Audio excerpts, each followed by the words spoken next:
Wyt yng ngharchar eto dros o fi, dros fy iaith, ond heno wyt enaid nad wyt yno, wyt rydd am y canifed tro.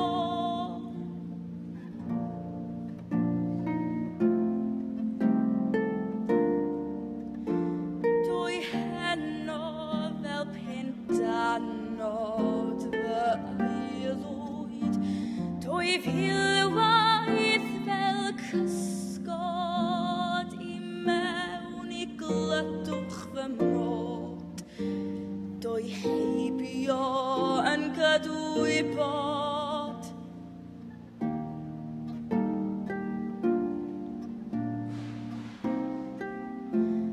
Angharad troes dwaradwydd yn lewder a throes dwlad ddid i'r amgwydd yn dir her troes deiriau'r rhwydd fy nagrau yn styfnig yr oedd.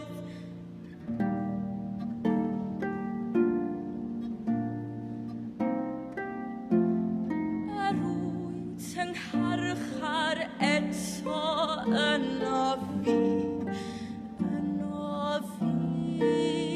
ddigyffro a sionydd yw'r gell heno trwy'r clai hwn a troi'r y clo.